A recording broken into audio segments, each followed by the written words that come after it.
ცუდი სიტყვა უნდა ვიხმარო, რომელიც მე ძალიან არ მიყვარს, უზრდელი ბავშვი. შობელს კითხავენ, უზრდელია შენი შვილი გაჩუმე. ბავშვები უბრალოდ დაბლაწვებიან და ფეხებს აბრახუნებენ და ეს საერთოდ კატასტროფაა ხოლმე საზოგადოებისთვის. აუცილებლად უნდა იგიროს ბავშვმა გარკვეულ ასაკში, გარკვეულ დროს. ხშირად არის ხოლმე ეგეთი ამბავიც, რომ არ გაქვთ მაგალითად პული მე ვუყიდი. თუ ამის გამოატირებთ ბავშვს, რატო ატირებთ ბავშვს? თუ რაღაცა ბავშვს არ გამოსდის ხოლმე და წარმატებას ვერ აღწევს, დედაა დამნაშავე, დედამ რა გააკეთა. თუ მამა არის ჩართული ბავშვის ახსნის პროცესში, ვამბობთ ხშირად იმ ამბავს, რომ მამა ეხმარება დედას. და რატო? ვიცი მშობლებს, რომელსაც წინთ, მაგალითად ეგანურა. ხანდახან მშობლებს ბრაზე იპყრობთ, რაღაც ემოციებს ვეღარ მართავენ. ეგეც ბუნებრივია. ამ დროს ის ხო არ ხდება, რომ რაღაცა შენ სისუსტეს აღიარებ და ბოლომდე რაღაცა შენი სიმართლე უნდა დაიცვა.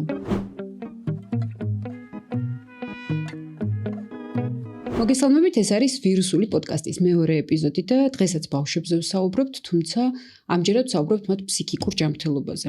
უფრო კონკრეტულად, როგორ დავიცვათ ბავშვები საზოგადოების ზედმეტი სტრესისგან და ასევე როგორ ავირიდოთ მშობლებმა ის სტიგმები, რომელიც არ გვაძლევს ხოლმე ხშირად საშუალებას, რომ ბავშვები თავისუფალ გარემოში გავზარდოთ, ყოველ შემთხვევაში ისეთში, როგორშიც ჩვენ წარმოგვიდგენია, რომ ჩვენი შვილები იზრდებოდნენ. ამ თემებზე დღეს ვისაუბრებთ ადრეული განვითარების სპეციალისტთან, მარიამ ზაქაშვილთან, პორტიჯის ასოციაციიდან. მარიამ, მოგესალმებით. ან ძალიან ცუდი სიტყვა უნდა ვიხმარო, რომელიც მე ძალიან არ მიყვარს, უზრდელი ბავშვი. მაგრამ ეს ძალიან ხშირად გვესმის ხოლმე. არ ვიცი სხვა საზოგადოებებშიც თუ არის ხოლმე ასე, მაგრამ ყოველ შემთხვევაში საქართველოში ეს ძალიან ხშირად ისმის, უზრდელი ბავშვი.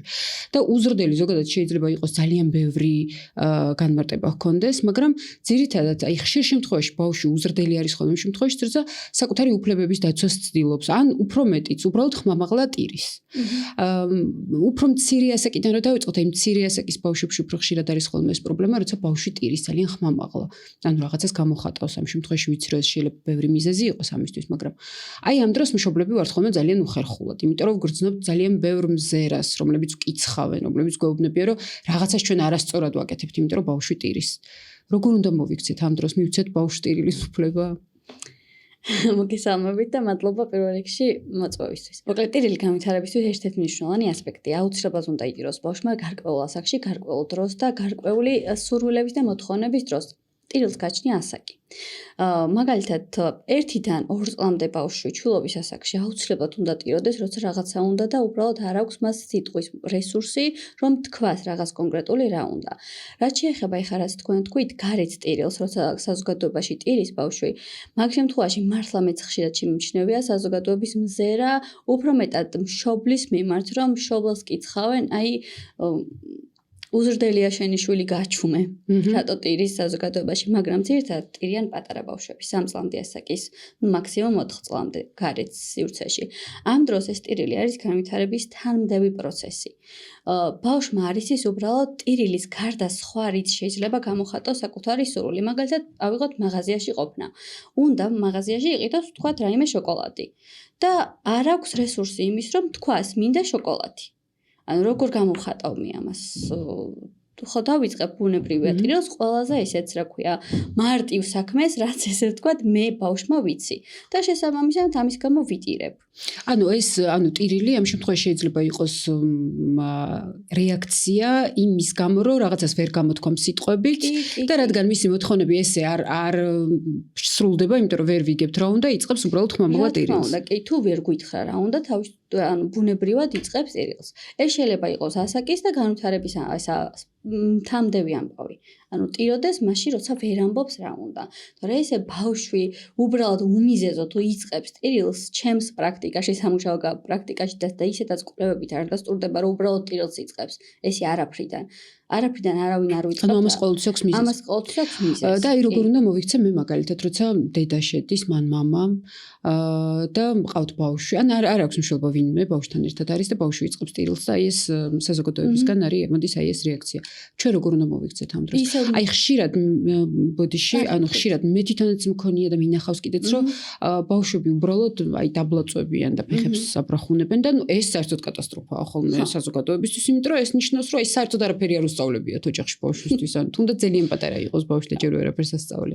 ჩვენ როგორ მოვიქცეთ ამ დროს? ამ დროს საზოგადოებისგან ყველაზე კარგი, სწორი და ეს მშობლის მხარდამჭერი ქცევა არის, რომ გაერიდოს სიტუაციას. იმიტომ რომ, როდესაც ბავშვი ესე იქცევა, მშობელს ისედაც ძალიან დიდი სტრესი აქვს ამ დროს. ემოციურადაც, ფიზიკურადაც, ანუ შეიძლება რა ვიცი, კანკალებდეს, გაწიწლდეს, ვერაფერს ვერ აკეთებს. თვითონაც კარგად იცის მისი შვილის ქცევა იმ წუთში, რომ მასაც ზიანს აყენებს. თვითონ მშობელსაც და საზოგადოებასაც შეიძლება, მაგრამ თუ კიდე დამატებით იქ ადამიანები აღმოჩნდებიან, ვინც ესე რომ ვთქვათ, ანამუსებენ, ამონათებენ, რომ აი შენ ცუდი მშობელი ხარ, ბავშვი ვერ გაგიზდია, წარმოიდგინეთ როგორ ანუ უარყოფითად მოქმედებს იმ დროს ბავშვზეც და მშობელზეც. გარდა მაგისა კიდე მინდა დავამატო, როცა ბავშვი ესე მაღაზიაში ვთქვათ ტირის ძირწვევა ყვირის ფეხებს იქნევს, ამ დროს გარშემო მყოფები ძირითადად მიმართავენ ხოლმე ხერხს, რომ ყიდულობენ იმას, რაც უნდა ბავშვს. ესეც ერთ-ერთი ესეთი რომ ვთქვათ ბავშვის განვითარებასთან და სწორად აღზრდასთან, ბრჭყალებში სწორად აღზრდასთან მიმართებით არ არის სწორი. იმიტომ რომ ბავშვი სწავლობს იმას, რომ შეიძლება მშობელმა არ მიყიდა მე ის რაც მინდოდა იმ კონკრეტულ სიტუაციაში, მაგრამ მიყიდა ვიღაცამ, ვინც დაინახა რომ მე ვტიროდი. ხშირად არის ხოლმე ეგეთი ამბავიც, რომ აი არ გაქვთ მაგალითად პული მე ვუყიდი, თუ ამის გამო ატირებთ ბავშვს, რატო ატირებთ ბავშვს და ასე შემდეგ. და ბავშვმა ისწავლა, всё. ანუ მე შეიძლება რომ ბავშვმა გამოიყენოს ტირილი უკვე როგორც ინსტრუმენტი თავისი სურვილების დასაკმაყოფილებლად. მაგ მხრივ ბავშვები ძალიან ჭკვიანები არიან. ანუ რაც მოკლედ გამომივიდა, ვიტირე გამომივიდა, შესაბამისად კიდე ვიტირებ და კიდე მიყიდეს რა ვიცი ვიღაც დეითა ან ბიძია, თქვათ სათამაშო თოჭინას. და ამ დროს მშობლისთვის ძალიან რთულდება ბავშვის ქცევის მართვა. და ეს გრძელდება დიდხანს.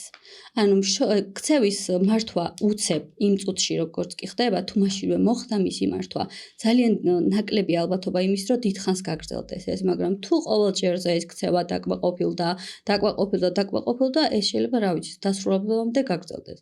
შეიძლება მეც ვიტირო ახლა რაღაც რომ მინდა მაღაზიაში და თქვათ არ მიყიდოს ვინმე. და მიყიდოს უცხო პირმა.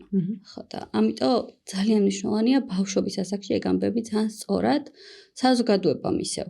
რომ ანუ არ ჩაედიონ, აცადონ მშობელს თვითონ მოაგვაროს ის გამოწვევა რაც აქვს. თუ ითხოვს დახმარებას და ყოფილა ეგეთი შემთხვევებიც, ანუ როცა ვერ უმკლავდება მშობელი, ითხოვს დახმარებას, რომ იქნებ დამეხმაროთ. როცა ბავშვი თავს იზიანებს მაგალითად ტანტრუმის დროს. ფეხებს იქნევს, ან მშობელს ურტყავს. ამ დროს რა თქმა უნდა დაეხმარო, მაგრამ არა ისე რომ მშობელს არ კითხო. კითხეთ.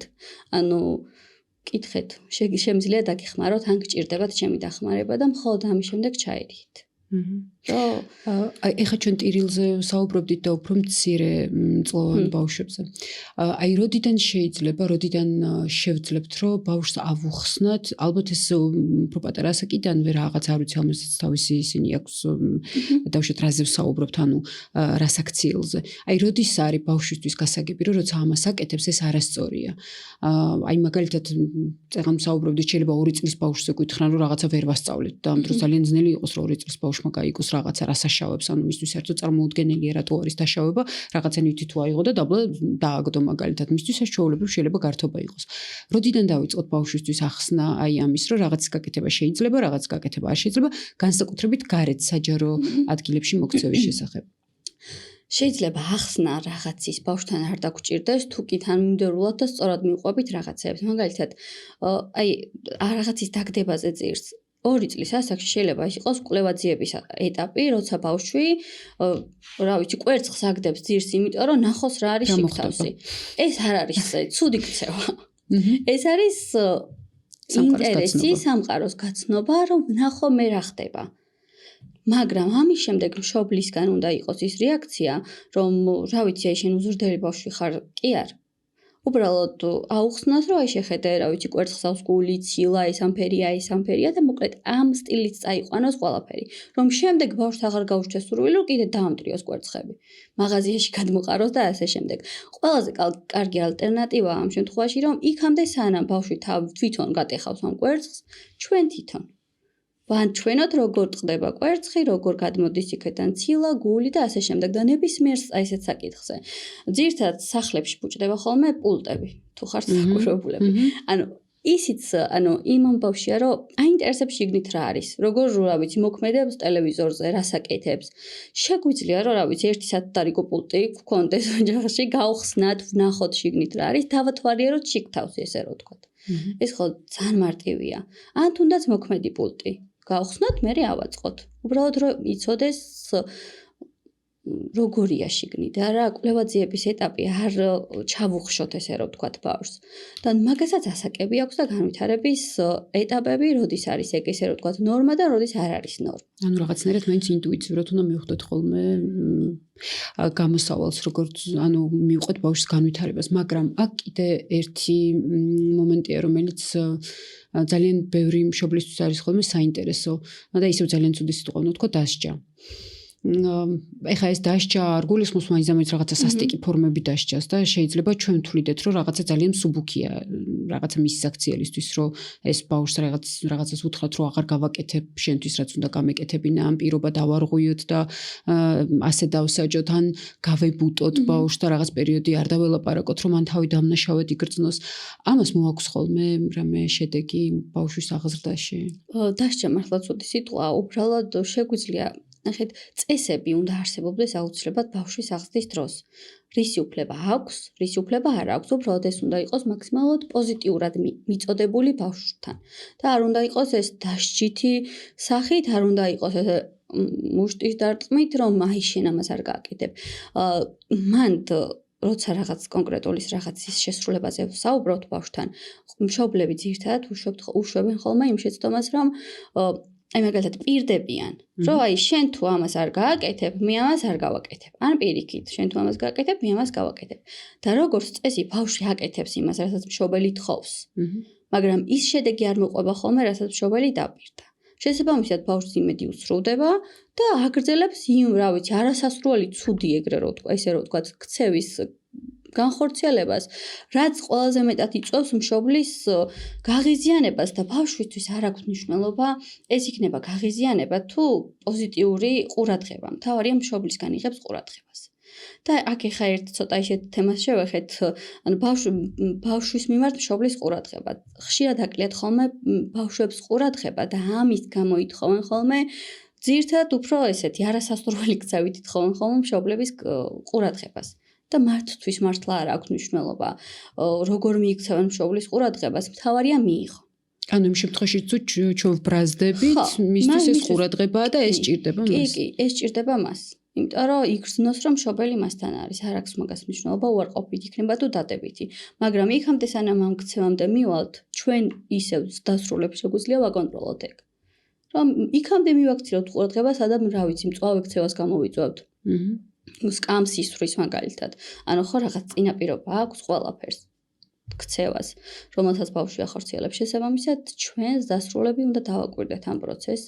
რატო აკეთებს ბავშვი ამას და იქამდე ჩავერიოთ ესე რომ ვთქვათ, აღმოფხრათ, არ ვაცადოთ ბავშვს იმის გაკეთება, ამ მაიმუნური ქცევის გაკეთება, როგორც ვეძახით ხოლმე. და მარტივად გადაილახება ეგ ამბავი.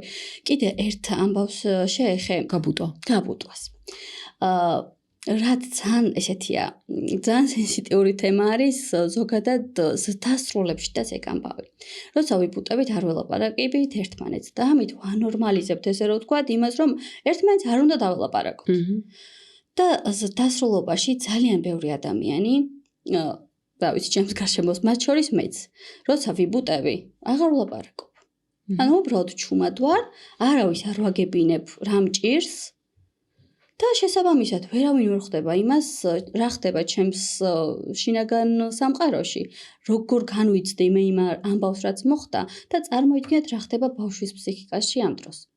ანუ გაიბუტა მშობელი, არ ელაპარაკება და ანუ ვერ იგებს გაურკვევლობაშია და ბავშვს უყალიბდება ის ამბავი, რომ მე თუ ცუდად მოვიქეცი ბრჭყალებში ისევ. ესე იგი, ამ დროს დედა არ უნდა დამელაპარაკოს, ამ დროს მამა არ უნდა დამელაპარაკოს. და რეალურად ეგრე ხო არ არის. ან თუ რაღაც არასასურველი ქცევა განხორციელდა, ეგ უნდა აუხსნათ ბავშვს, რომ რატო არასასურველი. მაგალითად, რა ვიცი, ქუჩაში ვიღაცას ჩაარტყა ხელი. ანუ მაგ დროს ვებუტებით, თუ ვუხსნით, რომ მაგალითად ეთკინა, ეწყინა, თუ უბრალოდ არ ველაპარაკებით, შენ ცუდად მოიქეცი და მორჩა, მე შენ აღარ დაგელაპარაკები დღეს საღამომდე. ხო, ანუ მთავარი აქაც არის კომუნიკაცია, როგორც ზრდასრულებს შორის, ისე ზრდასრულსა და ბავშვს შორის. ანუ ესე იგი, მოკლედ რომ შევაჯამოთ ის, რაც თქვით, თუ ჩვენ ბავშვს დავემუქრებით, რომ თუ ასე მოიქცევა, ამას ვეღარ მიიღებს, ჩვენი პირობა უნდა შევასრულოთ. აუცილებლად, მაგრამ ეს არის წესების დადგენა და ამაში შეიძლება რომ ბევრს არაფერს არ ვაშავებდეთ კი არა და თუ ვიზამთ, თუ დავემუქრებით უნდა ავასრულოთ. მაგრამ კარგად უნდა დავფიქრდეთ როგორ ვემუქრებთ. ხო, ეგ აუცილებლად. მანდაც ხო, ისეთ რამით რა უნდა დავემუქრო, რა ვიცი, მაგალითად კამრით გცემ არ უნდა ვუხსნათ რა. რამე ისეთი, რაც აი მაგალითად დავპირდი რომ სადღაც უნდა წავიყვანო გასართობად და ვეტყვი რომ თუ შენ რაღაც აი ამას შენ წილ პასუხისგებლობას არ შეასრულებ, მაშინ მე იქ არ წაგიყვან და თუ არ შეასრულებს მე არ მიმყავს. იმიტომ რომ იცი როგორ არის ხოლმე რომ ხშირად მე ძალიან გული მტკივა ხოლმე რომ ამას ვერ გავუკეთებ. აი კიდევ მუქრე, მაგრამ აი ვერ, იმიტომ რომ მაინც გეცოდება და ნუ ვერ იმეტებ ამას, მაგრამ უნდა გავიმეტოთ. ბუნებრივი, ანუ მე მისმის ამ დროს მშობლების სრულად. ანუ ბუნებრივია, როცა იცი რომ შენ შულს აი ძალიან უნდა გასართო პარკში წასვლა და არ მიყავს, იმიტომ რომ ის მოიქცა ისე როგორც არ უნდა მოქცეულიყო. ამ დროს მართლა ძალიან რთულია ემოციურად, მაგრამ გვახსოვდეს ის ამბავი, რომ ბავშვი ამ დროს სწავლობს პასუხისმგებლობის აღებას იმაზე, რაც გააკეთა და რაც ჩაიდინა. რატო გვიჭირს მე დასრულებს რაღაცებზე პასუხისმგებლობების აღება? იმიტომ რომ არავინ არ გვასწავლა ბავშვობაში მაგის გააზრება. ამიტომ უნდა ვისწავლოთ ეს ყველაფერი ბავშვობაში, რომ მე დასრულობაში არ გქონდეს ის კრიზისები, რაც ეხლა ძირითადად ჩვენს თაობას აქვს. არ ვსაუბრობთ, არ ვლაპარაკობთ, არ ვიღებთ პასუხისმგებლობებს იმაზე, რაც, რა ვიცი, ჩავიდინეთ, ასე რომ მე ყველაფერი ბავშვს უნდა ვასწავლოთ. ხო, ყველაფერი ისე პოზიტიურად და მაქსიმალურად მსუბუქად და არა ესე ბუამშობლებივით არ უნდა ვიყოთ რა. აი ეხლა ანუ რაზე ჩვენ ვლაპარაკობთ, ხო, აი ეს ყველაფერი ბავშვთან ურთიერთობა, ბავშვის აღზრდა, ბავშვს ასწავლე რა არის ზრდილობა, ეს ყველაფერი ძალიან ხშირ შემთხვევაში საზოგადოების მხრიდან და ეს საზოგადოება ძალიან ეხლა ის განზოგადებული ნათქვამია რა, ძალიან კონკრეტულად მეგობრებიდან, ნათესავებისგან, ახლობელი ადამიანებისგან ყოველთვის აღიქმება ხოლმე რომ ამაზე უნდა მუშაობდეს დედა. ანუ აი დედა ხარ და უნდა ასწავლო. უფრო მეტიც ხშირ შემთხვევაში მამებიც კი კაცები ეუბნებიან ხოლმე ბავშვების დედებს, პარტნიორებს, ცოლებს და ასე შემდეგ, რომ კი აი შენი ვალია, რომ ბავშვს ესე ასწავლე. ანუ თუ რაღაცა ბავშვს არ გამოსდის ხოლმე და წარმატებას ვერ აღწევს, ან ის ვერ ჯდება მისი ქცევები ამ რაღაცა მათთვის სასურველ ნორმებში, დედაა დამნაშავე, აი დედამ რა გააკეთა.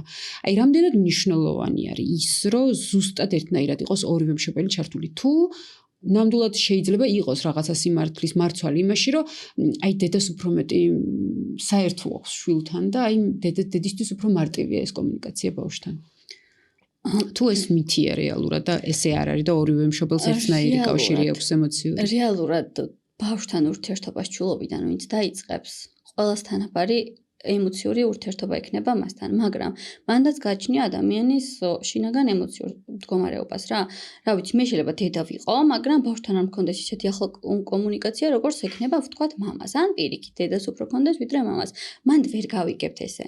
ვინ უფრო შეიძლება ემოციურად მიჯაჭვული იყოს ბავშვი, ან პირიქით ბავშვი ვისზე უფრო იქნება ემოციურად მიჯაჭვული, მაგრამ ეგ არ ნიშნავს იმას, რომ როცა ვამბობთ მშობელი, მან მოვიაზრებთ დედასაც და მამასაც და არავითარ შემთხვევაში არც ერთ ცალ-ცალკე.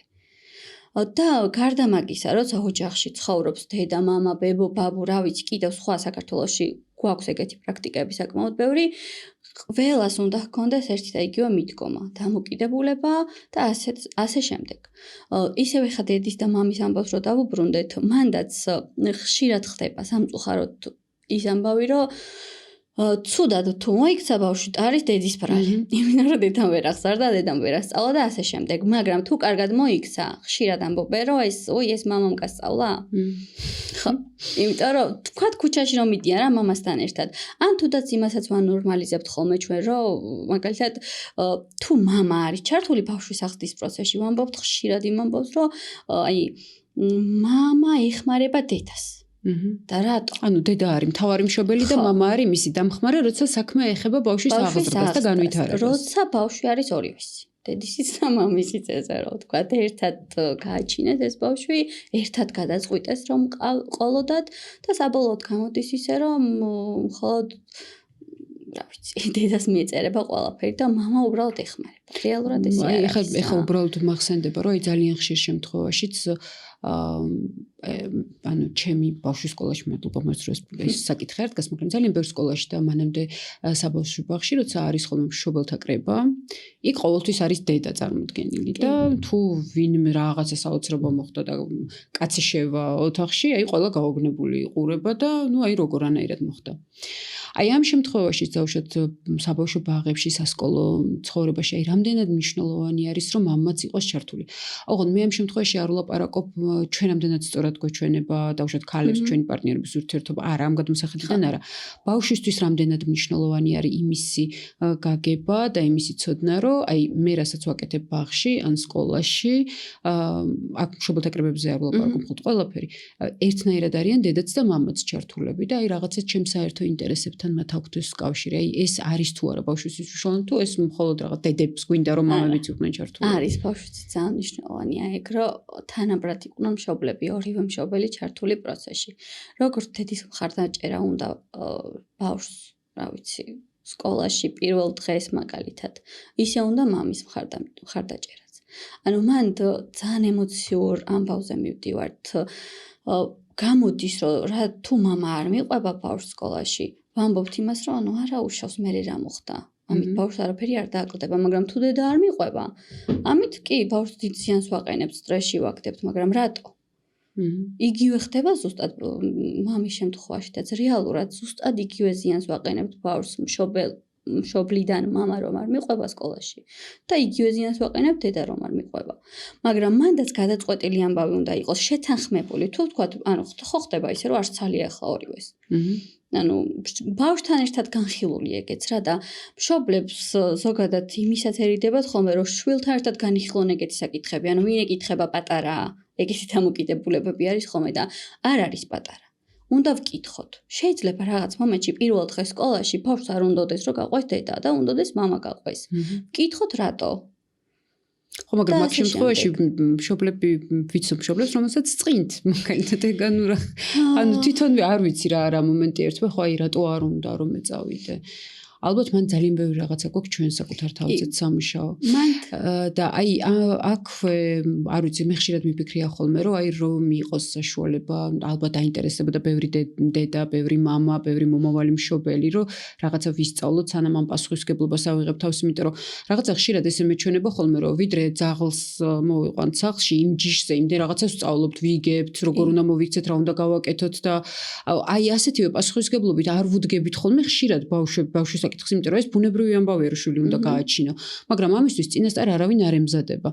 აი თუ არის ამის საშუალება დაუშვათ რომ რაღაცნაირად მოვემზადოთ წინასწარ, ან უკვე ეხლა როცა შვილი მყავს, მივიდე და გავიგო როგორც მშობელმა როგორ შემიძლია რომ ხარი უკეთესად დაუჭირო ბავშვს. ვიტყვი მაგაზე. ეხლა ჩვენ საქართველოს სპორტის ასოციაციაში მე და ჩემი თანამშრომელი ვგეგმავთ უკვე დავიწყეთ მზადება მშობელთა ტრენინგისთვის, რომელიც აპრილის ბოლოს უკვე იქნება, ესე რომ ვთქვათ, ჩაშვებული. არ ვიცი როგორ უნდა ვთქვა, მოკლედ მივიღებთ უკვე მსროლელებს, მშობლებს, შეიძლება ახალბედა მშობლებს, შეიძლება უკვე დიდი ხნის მშობლებს, შეიძლება ჯერ რომ არ არიან მშობლები მათ. მოკლედ ეს არის აი რა საკამდე ბავშვების მშობლები. ჩვენი ტრენინგი გათვლილია 0-დან 5 წლამდე ბავშვებისთვის, ბავშვების მშობლებისთვის. თუმცა თუ კი მოთხოვნა იქნება, თუ კი მოთხოვნა გაიზრდება, შეიძლება საკუთრივი კატეგორიების დაყოფა. ეს არის აბსოლუტურად მშობლებზე დამოკიდებული, რამდენად იქნება ინტერესი. ამ თემის მიმართ და იმის მიმართ, რომ მზად იყვნენ დახვდნენ ბავშვს მომზადებულები, იცოდნენ განვითარების ეტაპები, იცოდნენ როგორ მართონ ქცევა და ასე შემდეგ და ასე შემდეგ. ბევრი ისეთი ეს არის, რა ქვია, ჩასაჭირი ნიუანსი ბავშვის განვითარებაში, რაც რა ვიცი, გუგონია რომ ვიცით და რეალურად არ ვიცით ხოლმე. იქამდე სანამ რა ვიცი, რამეს არ გავიგებთ. ზოგადად სოციალურ ქსელებში რომ მოვიდიოთ ინფორმაცია, ძალიან ძველი ინფორმაციებს ვნახავთ განვითარების ეტაპების ამბებში და რაღაცები ნელ-ნელა იცვლება, მიდგომები იცვლება, დამოკიდებულებები იცვლება, კვლევებმა დაადასტურა რომ მოკლედ რაც ადრე იყო, ეხლა ისე აღარ არის და ამ ყველაფერს ხო სჭირდება ვიღაცამ რომ მოგაწოდოს ინფორმაცია.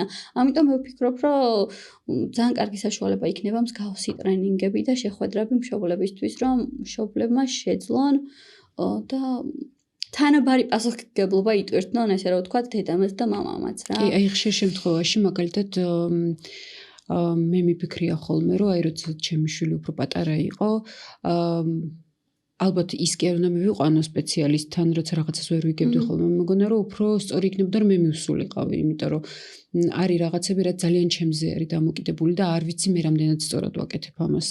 ანუ რამდენად სწორად ვიქცევი, როცა ამას ვაკეთებ და ძალიან მნიშვნელოვანია ხოლმე მაგ დროს. მაგრამ აქვე ეხა ერთი ის სულ მახსენდება ხოლმე, პროცესი ძალიან ხშირად მესმის ხოლმე რა და ძალიან მაწუხებს ეს ამბავი, რომ ხშირად ვეუბნებით ხოლმე ბავშვებს, რომ ვადარებთ ხოლმე ჩვენს თავს. ანუ მე რო შენ ხელა ვიყავი, აი მასე სულ არ ვიყავი. ამას როგორ გავუპეტავდი? ხო, ანუ მე რო შენ ხელა ვიყავი, სად იყო მაშინ ჩვენ დროს ეგ რო ჩვენ აი ესე ვიქცევდით, ანუ ყოველთვის რაღაცნაირად ვეჯიბრებით თუ რა არ ვიცი რას ვაკეთებთ ხოლმე, ანუ ვუმტკიცებთ იმას, რომ შენ ასაკში მე უფრო მაგარი ვიყავი.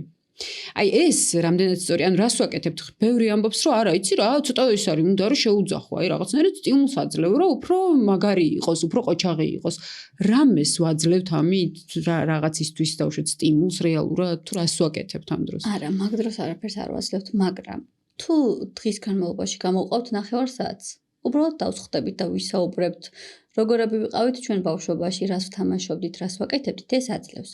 მაგრამ აი დაპირისპირების ხო, აი შეჯიბრის დროს. შეჯიბრის დროს. ეს რაც იმა ლუი დაახლოებით ეგეთი ამბავია ზუსტად რა. მაგ დროს აი არაფერი არ უნდა ხდებოდეს ისე რომ ნეგატიურად მიეწოდებოდეს ბავშვს. მით უმეტეს გარდატეხის ასაკში, ძირითადად გარდატეხის ასაკშია ხოლმე ეგეთი დამოკიდებულებები მშობლებისგან. მაგრამ მანდაც მესმის რა, რაღაც მომენტში ხანდახან მშობლებს ბრაზე იპყრობთ, აი რაღაც ემოციებს ვეღარ მართავენ. ეგეც ბუნებრივია. უბრალოდ მანდაც მშობლებმა უნდა შეძლონ ის რომ აი მოვიდათ ეგ შეცდომა მე რა ანუ მართლა შეცდომები მოსვლას ამბავია უნდა აღიარონ ბავშვთან უნდა აღიარონ აი ეს აღიარება დავუშვათ გავუბრაზდი მოდი აქვე მინდა ვთქვა რომ ზოგადად ძალიან არ მომწონს ხოლმე როცა ძალიან ამუნათებენ ხოლმე მშობლებს და აი ხან რაღაცა ზოგი იმდენად წარმოგვიჩენს ხოლმე თავს რომ აი არასოდეს არაფერი არ ეშლება და შეიძლება ესეთები არიან ნამდვილად დარწმუნებულია რომ ესეთი ადამიანები არიან მაგრამ ანუ რა ვიცი ვარც ესეთი ადამიანებიც რომლებიც უშვებთ შეცდომებს ბავშვებთან ურთიერთობაში და მე ხშირად მომიხდია ხოლმე ბოდიში. თუმცა არ ვარ დარწმუნებული რომ ეს სწორია ბოდიშის მოხდა. ანუ მე რატომღაც ჩემი ინტუიციით მგონია რომ სწორია, იმიტომ რომ მინდა რომ მანაც იგივე გააკეთოს, როცა არასწორად მოიქცევა და მეორე რომ მართლა გულწრფელად თავისუფლდები ხოლმე ცოტათი მაინც ინდის კენჯინისგან რომ ნუ არასწორად მოვიქეცი და მოვიხადე ბოდიში.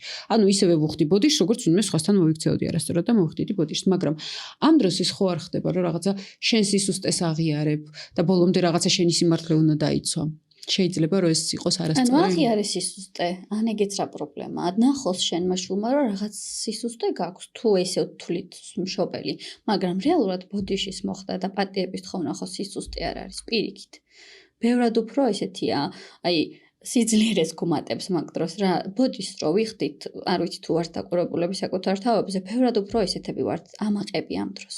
რა აი შევძელი. მოგწონს ჩვენ. მე ხო მე შევძელი რა თუნდაც ბავშვთან თუნდაც რა ვიცი პარტნიორთან თუნდაც თანამშრომელთან არ აქვს მნიშვნელობა ბოდიშს რო ვიხდით და ვიაზრებთ იმას რომ ჩვენ შეცდომა დავუშვით ანუ ბავშვისთვის ეს პირიქით მაგალითის გარდა არაფერი არ არის მაგალითის ოღონდ დადებითი მაგალითის რომ ანუ თუნდაც იყოს ეს რაღაც მომენტში მისთვის სისუსტის აღიარება სისუსტეც ხო ადამიანის თამდევი ამბავია რა ყველანი ყოველთვის ძლიერები ვერ ვართ ხან ვართ სუსტები, ხან ვართ ძლიერები, ხან ისე რა, მოკლედ.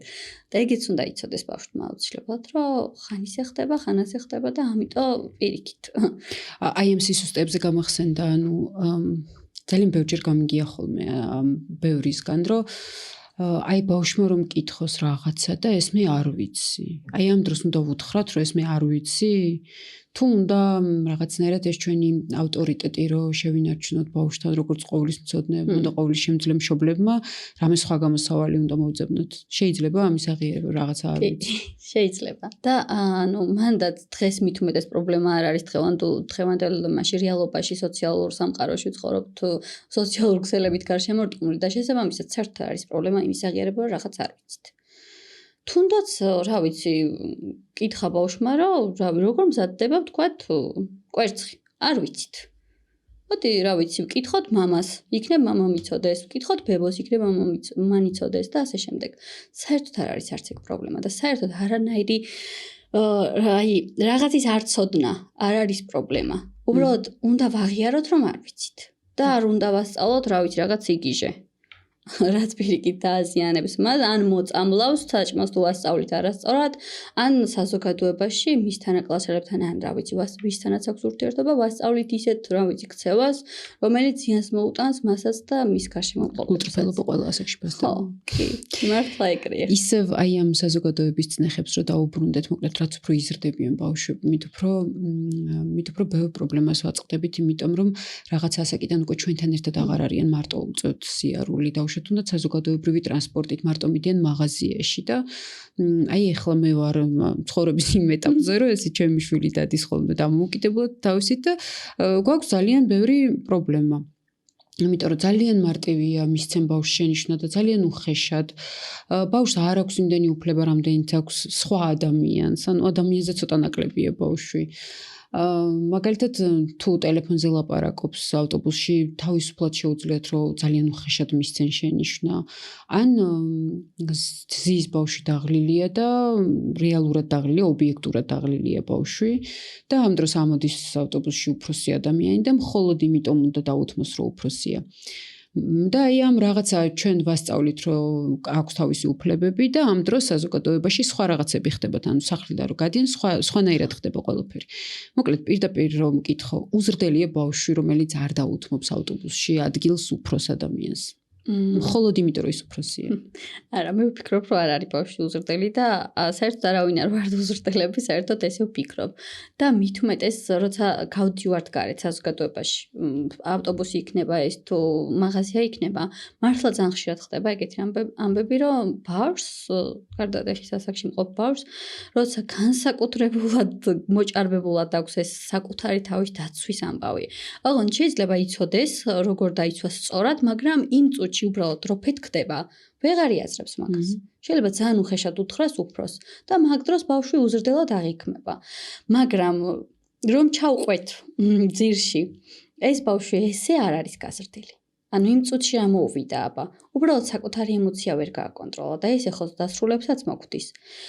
და რაც შეეხება მაშინ ავტობუსში ადგილის დათმობის ამბავს, მართლა ხშირად მე შევსწრები ვარ ხოლმე ფაქტებს, როცა ბავშვებისთვის უბრალოდ ესე მოუთხოვიათ, ჩემ ბიძაშვილები მაგალითად რომ მოვიყვანო, სპორტიდან რომ მოდიან, წარმოიდგინეთ მთელი დღე სკოლაში, მერე მიდიან სპორტზე და იქიდან მოწამსვლები რამდენად დაღლილები არიან. და ავტობუსიც უნდა გავითვალისწინოთ, რომ იქ არის საცობები, ბავშვებს ძალიან დიდ მანძილზე უწევთ სიარული და მძიმე ჩანთებით დაღლილები ადიან ავტობუსში და რაღაცა დაინახეს ადგილი და დაჯდა. და გონია რომ ვისვენებ. ისვენებს, მაგრამ ამ დროს ამოდის ვიღაც თავზე ადგება პირდაპირ, ესე, რა ვიცი, უზრდელი მე ვფიქრობ. კი, ხან პირდაპირაც ეუბნებიან ხოლმე, რომ უნდა დამითმო. მაგრამ ნახეთ, თუ ბავშვი არ არის დაღლილი და ფიზიკურად შეუძლია რომ ფეხზე დადგეს, მე მართლა არ მინახავს ავტობუსში გულწრფელად ვამბობ ისეთი ბავშვი, რომელსაც ვინმესთვის არ დაუთმია ადგილი. მაგრამ თან პლუს მაგას იმის თქმაც მინდა, რომ თუ ვინმეს ადგილს ვუთმობ და მე მძიმე ჩანთა მიჭირავს, არასდროს უფროსი ადამიანისგან იმის შემოთავაზება არ მქონია, რომ ჩანთას დამიჭერდა, როცა დავუთმობდი. ანუ მან ორი ამბავია რა, ადგილს დაგითმობ, მაგრამ ცოტა შენც დამეხმარე. მაგრამ ადგილის დათმობა ავტობუსში, რა თქმა უნდა, საჭიროა. მოხუცებისთვის, ორსულებისთვის, ბავშვიანებისთვის და ასე შემდეგ და ასე შემდეგ. და მე არ ვფიქრობ, რომ ეგ რომელიმე ხა ჩემს გარშემო ვინც ბავშვია, მაგათ ეშლებოდეთ. შვენივრად იციან ეგ, უბრალოდ ხო ემჩნევა ადამიანს იმ წუთში სჭირდება თუ არა, რა ვიცი რომ დააჯინო. ან რამე მსგავსი რა. და ეგეთ ამბებში მე ვფიქრობ, რომ არ იჭრებიან ის ადამიანი, ის ბავშვები, ვისთანაც მე ახლა შეხება მაქვს. ანუ აი ასეთი შემთხვევების დროს, როცა მე სახლში განერვიულებულები მოდიან და უზიარებენ ოჯახის წევრებს, რომ აი რაღაცა ეს გადაგხვდა. ანუ უნდა ვუთხრათ ხოლმე, ხო, რომ ანუ შენ მართალი იყავი და უშოთ, იმიტომ რომ აი თან ხან რაღაცნაირად ვფიქრობ ხოლმე, რომ უფრო ცოტა უნდა მოერგონ სიტუაციას, რაღაცნაირად ცოტა იქნებ, აი იცი რა, არ არის სწორი, მაგრამ იქ გახნებ და გეთმო, აქ მარტო ადგილის დათმობაზე არ ვამბობ. აი სხვა რაღაცებზე, რაღაცა ნორმებზე, რასაც ოჯახში ბავშვს ვასწავლით, რომ აი ეს სწორია. მაგრამ რაღაცნაირად აი ზუსტად მასე არა, რაღაცა სხვა რაღაცას ითხოვს საზოგადოება. აი რა უნდა ვქნათ ამ დროს იგივე ტყუილზე დავუშვათ, რაღაცა ხო არის, რაღაცა ტყუილები, რაც არაფერს არ აფუჭებს, მაგრამ შეიძლება რომ სიტუაციიდან გამოსავალი იყოს ამ შემთხვევაში და ბავშვმა ეს ვერ მოიფიქრა. აი ძალიან არასწორი იქნება ჩვენი ჩარევა ამ შემთხვევაში რომ უთხრათ, რომ იცი რა ხანდახან არ აუშავს მასე რომ იყოს, ანუ თლადაც ნუ ინერვიულებ მაგაზე. სწორი იქნება ეგ მაგის თქმა, იმიტომ რომ ისევ და ისევ ჩვენზეც დასრულებს რომ თქვა ყოველთვის ხო ვერ გამოგვდის სიმართლის თქმა, რაღაცა უმნიშვნელოდ ყოველსაც ყოველთვის ურევთ. ანუ რეალურ ცხოვრებაზე რო გადავიტანოთ, ანუ ბავშვებს მშობლები ვზრდით იმისთვის რომ რა ვიცი, იცხოვრონ იქ იმ სოციუმში, სადაც ცხოვრობთ ჩვენ. და ჩვენ რო ვცხოვრობთ იმ სოციუმში, შესაბამისად ხო ხედავთ რა შეცდომებს უშვებთ, ვამბობთ თუ არა ტყუილს, სად გვჭირდება ტყუილი, ვუთმობთ თუ არა ადგილს და ასე შემდეგ და ასე შემდეგ. რაღაცების ესე რომ თქვა, აი გახალტურება მანდაც ანუ ესეთი თემა ბუნებრივი. და ბავშვს ეგეც უნდა ვუთხრათ და ვასწავლოთ, რომ ხანდახან ანუ რავი, შეიძლება, ანუ სულ ესე დაძაბულები ვერ ვიქნებით. ანუ სულ დაძაბული თუ ვართ, რა გამოდის? ვერასდროს ვერ ვისვენებთ. ხო და შესაბამისად კი უნდა ვუთხრათ, რომ ხანდახან უბრალოდ იმიტომ რომ მოიშვა და დაისვენო, რა ვიცი, უბრალოდ დაიკიდე რა. არ მიაქციო ყურადღება და ესე შემდეგ. მარტივად რა რომ ძალიან რთულია ფსიქიკისთვის მაგის სატანა, რაც საზოგადოებაში ხდება და მათი მოსმენა. და აი ეს განსხვავებული ბავშვები. აი ბავშვის თვით გამოხატვა. ეს ხან კერდა ალბათ უმეტეს შემთხვევაში და გვიან მოდის ხოლმე უკვე თინეიჯერობის წლებში. მაგრამ აი რაღაც ასაკიდან უკვე ეწყებათ აი ეს რაღაც მოთხოვნები. ეხლა მე მგონი კიდევ უფრო ადრე ეწყებათ ხოლმე, რომ აი რაღაცა ეცოთ განსხვავებულად, ეკეთოთ დიდი საყურე, ან რაღაც და აი ამ შემთხვევაშიც რთულად აყიქვამ საზოგადოება. მოკლედ საზოგადოებისთვის რომ იყო კარგი ბავშვი, არის ძალიან ძნელი, ისევე როგორც საზოგადოებისთვის იყო კარგი ადამიანი ნებისმიერ ასაკში არის ძალიან ძნელი. მაგრამ ჩვენ დიდი გოგოები და ბიჭები ვართ და რაღაცნაირად თავი გავგვაქვს და გადავირჩენთ, მაგრამ ბავშვებსაც უჭირთ ხოლმე თავის დაცვა და ჩვენც მათთან ყოველთვის არ ვართ. და აი ეს ყოველთვის ესე უყურებენ ხოლმე ეჭვის თვალით და ჩემ შემთხვევაში იყო კიდეც ეგეთი შემთხვევა, რომ მივიდა ბავშვთან და პირდაპირ უთხრა ვიღაცამ ავტობუსში, რომ რატო ამ ხელას აყურე, რატო გიკეთია, სკოლაში არ დადიხარ, ოჯახი არ ყავს თუ რაღაცა ესეთი კითხვები. ხო, აი მე ხან ვფიქრობ ხოლმე, რომ იმდენად არ მინდა რომ გული ეტკინოს, რომ იქნებ ვუთხრა, რომ მოდი, იქნებ არ გაიკეთოს, მაგრამ მე მგონია, რომ რაღაცა ამის თვით გამოხატვაში თუ რაღაცა ამის განარაშავდება, მაგით რომ რეალურად ხო არაფერი არ შევდება, არ ჩავერიო. აი მაგ დროს რა ჯობია ხოლმე, მაგ დროსაც უთხრათ, რომ რაღაც საზოგადოებას გაუწიოს რამე ანგარიში. გულს იმითაც ხო ატყენ, რომ არ გაიკეთოს ეტყვი. და გულს იმითაც ეტყვის, რომ გაიკეთე, მაგრამ აუცილებლად რაღაცას გეტყვიან საზოგადოებაში. არჩევანი თვითონ უნდა გააკეთოს მაგ შემთხვევაში. და მანდაც ისევ და ისევ უნდა მივიცოთ იმის არჩევანის საშუალება, ანუ საზოგადოება ყველა შემთხვევაში გაკიცხავს. უკეთია საყურე თუ არ უკეთია. რაღაცას იპოვიან ისეც, რაც რა ვიცი, არ მოეწონებათ. და ეგეც უნდა ვასწავლოთ, რომ აირჩიოს თვითონ. როგორ ურჩევნიათ რომ გაკიცხონ. საყურე ეკეთოს და გაკიცხონ, თუ საყურე არ ეკეთოს და არ მაინც გაკიცხონ. ამიტომ მე ვფიქრობ, რომ უნდა ვიყოთ ეს ვინც ვართ. აი მაგ ასაკში, გარდატეხის ასაკში განსაკუთრებით, ეძებენ ბავშვები საკუთარ თავს. იმისთვის, რომ შემდეგ დასრულობაში გახდნენ ისინი, ვინც უნდა გახდნენ. ხო და თუ მაგ დროს ვერ იპოვეს საკუთარი თავები, ეგ ასაკი, მაგ ასაკის კრიზისი გადადის 25-26 წლის ასაკში. ხო და მანდ უკვე უფრო სხვა პრობლემას ვეჩიხებით ესე რომ ვთქვათ. ამიტომ ყველა ასაკს აქვს თავისი წესები, თავისი განვითარების ეტაპი, რასაც უნდა გაყვეს ადამიანი. ხო და ვაცადოთ მოკლედ გარდატეხის ასაკში ბავშვებს ყოფნა იმათ, ვინც უნდათ რომ იყვნენ. შეიძლება დღეს რა ვიცი, დიდი შარული ჩაცმა მინდოდეს და ჩავიცვა. ხვალ არ მინდოდეს ამ დიდი შარული ჩაცმა და არ ჩავიცვა. ანუ მივყვეთ, მაგრამ მივყვეთ ისე რომ საკუთარი თავი არ დაიზიანოს ამით. ემოციური მდგომარეობა და მაგ დროსაც ძალიან ფაქისები უნდა ვიყოთ ემოციებთან მიმართებით რა. რომ თქვათ ამ დიდი შარულის ჩაცმა ვკითხოთ, ანუ რატო გინდა? რას გაძლევს შენ ეს? ან საყურის გაკეთება რას გაძლევს? იქნებ ამ ლაპარაკით მივიდით იქამდე, რომ რავი, სულაც არ სჭირდება ეგ იმისთვის, რომ იყოს ეს ვინც არის. მანდაც ისევ და ისევ ლაპარაკზე მივდივართ და მაგას აქში განსაკუთრებით ყველაზე მნიშვნელოვანია ლაპარაკი. ხო, სულ ლაპარაკი მნიშვნელოვანია და არ უნდა დავიყავოთ არასდროს მშობლები, მაგრამ განსაკუთრებით გარდატეხის ასაკია ყველაზე ისეთი კრიზისული, ხელჩასაჭიდი ამბავი დასრულობისკენ მიმავალი გზისკენ. აი მაგ დროს ხوار კარგავთ მშობლები ცოტა ავტორიტეტს ბავშვებისთვის გარდატეხის ასაკში ჩვენი აზრი რამდენად არის მათთვის მნიშვნელოვანია, რამდენად გვენდობიან ან რა უნდა ვქნათ რომ მათი ნდობა მოვიპოვოთ, აი რა გავაკეთოთ. ანუ მე ჩემი პირადი გამოსავალი ის არის რომ არ მინდა რომ უფრო გამახულოს ყურადღება ჩვენ შორის განსხვავებებზე და უფრო მეტად მსგავსებები დაინახოს, რომ აი მე მესმის შენ რომ მაგას აკეთებ. აი ეს რამდენად სწორია თუ აი როგორ უნდა მოვიქცეთ ამ დროს რომ დავრჩეთ აი კომუნიკაციის პირობებში. ხო, მაგ დროს ხშირია ხოლმე, როცა იკარგებიან მშობლები და ბავშვები. ერთმანეთს ეკარგებიან, იმიტომ რომ ვერ უგებენ მშობლები ბავშვებს და ბავშვები პირიქით მშობლებს ვერ უგებენ. ზოგადად, იმიტომ რომ ამ დროს უფრო ხშირად ბავშვებს უნდათ გარეთ ყოფნა. მშობლები კიდე ამას აპროტესტებენ. ანუ რა გინდა გარეთ ამდენ ხანს, რატო უნდა იყო, ან ყოველწუთი რეკავენ. მანდაც ისევ და ისევ მივდივართ იმ ამბავზე, რომ ვესაუბროთ. აი რო არის გარეთ, ვთქვათ. რას აკეთებს თავის მეგობრებთან ერთად? ხომ არ ურჩევნია რომ ამოიყვანოს თავის მეგობრები სახლში? იქნებ სახლში უფრო კომფორტულად იყვნენ, უფრო კარგად ითამაშონ, ისაუბრონ, რა ვიცი, რაც აქვთ აქტივობა ერთად. ძალიან მნიშვნელოვანია მან იყოს მშობელი მხარდამჭერი. რაღაცები შეიძლება ძალიან გაბრაზდეს, ბავშვიც და მშობელიც. მაგრამ ეგ გაბრაზებაც ბუნებრივი და ლოგიკური შეიძლება იყოს, თუ მე ამ ყველაფერზე ვისაუბრებთ, რატო გავბრაზდით.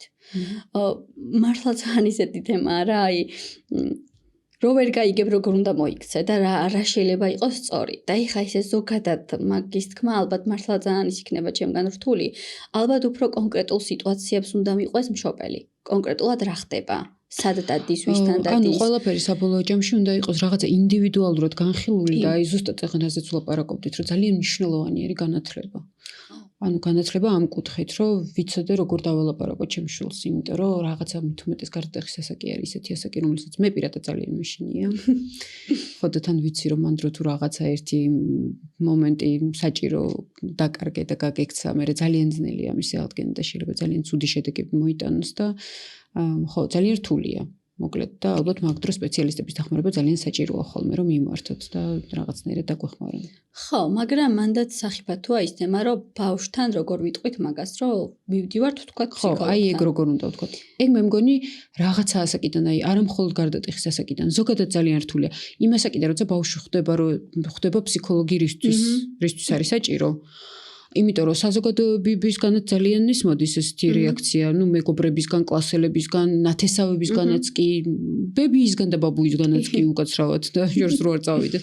ფსიქოლოგი ჩემს შულს არაფერი არ ჭირს.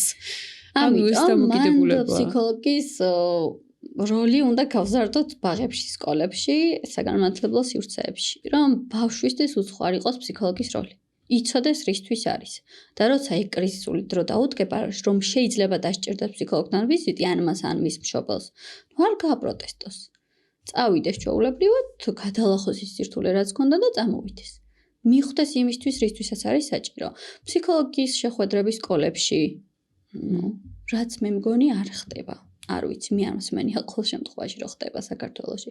ან თუ ხდება, ძალიან ცუდად შეიძლება გამოვიდეს, მაგრამ ძალიან არაკვალიფიციური კადრი გვყავს. და პირიქით რა ვიცი, მანდაც სტერეოტიპების ბუმია ხოლმე და სტერეოტიპების გარდა არაფერს არ აწოდებენ ბავშვებს. და მანდაც მოკლედ ისევ და ისევ მივდივართ იმ თემაზე, რომ განათლება. განათლება იმის რისთვის არის ფსიქოლოგი საჭირო. სკოლებში, ბაღებში და მერე სკოლებში შესვლა ფსიქოლოგების სწორი მიმართულებით. ძალიან დიდი მადლობა მარიამ. ძალიან საინტერესო ამბები გავიგეთ და გავარკვიეთ და რა ვიცი, მეც ბევრ რამეზე დავფიქრდი და იმედია რომ ჩვენი მაყურებლების ბევრ რამეზე დაფიქრდებიან. შეგახსენებთ რომ ეს იყო ადრეული განვითარების სპეციალისტი მარიამ ზაქაშვილი. ჩვენი მოსმენა შეგიძლიათ Spotify-ზე, გამოგვიწერეთ YouTube-ზეც და ყოველთვის ვეცდებით ხოლმე რომ თუ რამე კითხვა გექნებათ ნებისმიერ სპეციალისტთან. ეს იქნება როგორც დასრულებისთვის, ასევე ბავშვებისთვის ფსიქიკური ჯანმრთელობა თუ ფიზიკური ჯანმრთელობა, დაგვისვით კითხვები და შევეცდებით რომ დავაკმაყოფილოთ თქვენი ინტერესი. მადლობა რომ გვიყურეთ. მადლობა. მადლობა.